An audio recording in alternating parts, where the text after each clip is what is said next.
selamat pagi.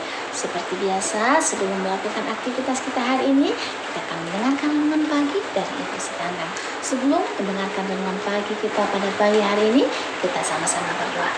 Bapa yang baik, yang bertata dalam Tuhan surga, kami mengucap syukur Tuhan buat berkat yang boleh kami rasakan sepanjang malam istirahat kami. Hingga pada pagi hari ini kami boleh datang kepada Tuhan melalui renungan pagi.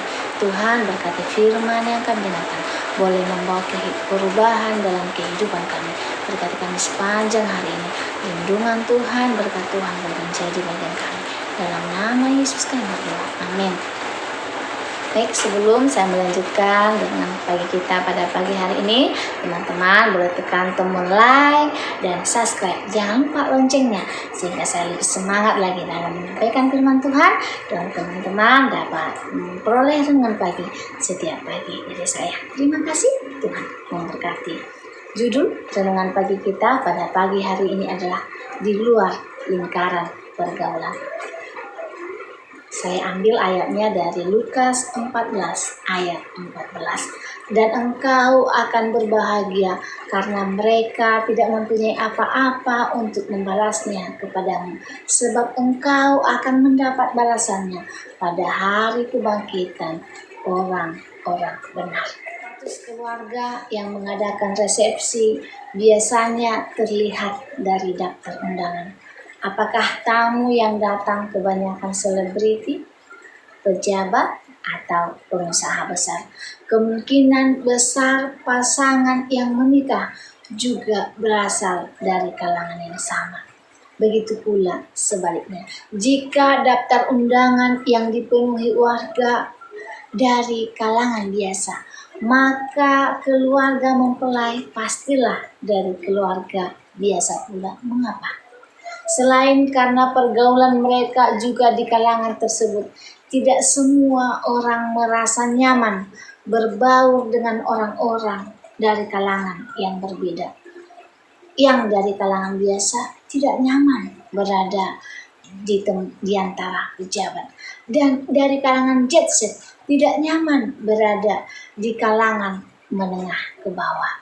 Kostum, gerak-gerik, topik obrolan, hingga cara mereka pun bisa sangat berbeda. Selain itu, undangan orang-orang dari kalangan sama menjamin lingkungan pergaulan tetap aman. Kelak orang yang diundang akan balas mengundang, maka relasi kekeluargaan, pertemanan, bisnis bisa berlanjut. Itulah di kehidupan duniawi kita. Yesus menantang pendengarnya, anak-anaknya, murid-muridnya untuk mengundang pula orang-orang yang bukan berasal dari lingkaran pergaulan mereka. Yesus berbicara tentang mereka yang dianggap tidak selevel, orang yang kebanyakan, yaitu mereka yang kurang mampu, kaum difabel, dan mereka yang terpinggirkan. Mengundang mereka adalah sesuatu yang dianggap menyalahi tata pergaulan dalam masyarakat. Yesus mengajarkan bahwa jika mereka melakukan itu, mereka akan berbahagia. Dalam beberapa versi Alkitab, kata berbahagia diterjemahkan sebagai diberkati. Orang-orang marginal itu tak akan bisa membalas kebaikan pengundang. Maka Allah sendiri yang akan memperhitungkan perbuatan kasih. Itulah yang akan membalas pada hari penghakiman.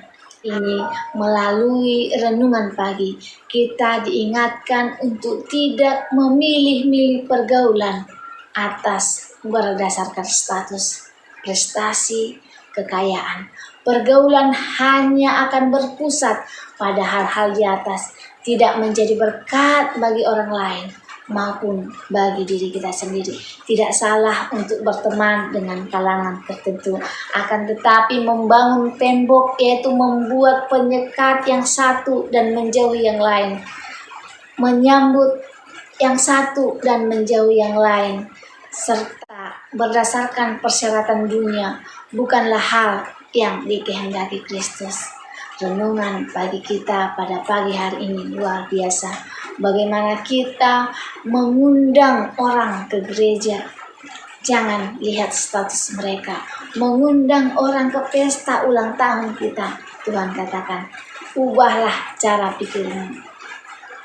Undanglah orang-orang yang tidak akan mampu mengundangmu, maka Tuhanlah yang akan membalas kebaikan kita. Luar biasa. Apa yang baik dilihat manusia, belum tentu baik dilihat Tuhan. Sebagai umat-umat Tuhan, mari kita memulai hari ini. Undanglah orang-orang yang berbeda kelas dengan kita. Kita mungkin kelas-kelas yang biasa. Ayo kita undang yang tidak mampu untuk mungkin pesta anak kita. Mereka tidak akan mungkin bisa mengundang kita ke pesta ulang tahun mereka. Karena itu lebih indah daripada mengundang orang yang bisa mengundang kita lagi. Firman Tuhan pagi ini mengajarkan, mari lupakan status. Undanglah orang-orang datang ke rumah Tuhan, datang ke rumahmu, dan berikanlah yang terbaik untuk dia, sehingga Tuhan akan memberkati kita dan memberkati rumah kita. Sampai di sini firman Tuhan untuk pagi ini. Jika teman-teman merasa terberkati dengan firman Tuhan pagi ini, mari bagi dan share di sosial media kamu, sehingga akan banyak umat Tuhan yang merasa terberkati. Terima kasih, Tuhan memberkati. Sebelum mengakhiri firman Tuhan pada pagi hari ini, kita sama-sama berdoa. Bapa yang baik, yang bertata dan punya surga, kami mengucap syukur Tuhan buat firman yang sudah kami dengarkan. Kami akan berkati kami Tuhan, agar kami bisa melakukannya dalam kehidupan kami, sehingga dalam setiap undangan kami, tapi dapat mengundang orang-orang yang kekurangan, orang-orang yang terpinggirkan, sehingga berkat Tuhan, berkat kebahagiaan boleh menjadi bagian kami dalam kehidupan kami. Berkat kami sepanjang hari ini Tuhan. Lindungan Tuhan boleh menjadi bagian kami. Berkat Tuhan boleh menjadi bagian kami. Ampuni Tuhan dosa pelanggan kami. Dalam nama Yesus kami berdoa dan mengucap syukur. Amin.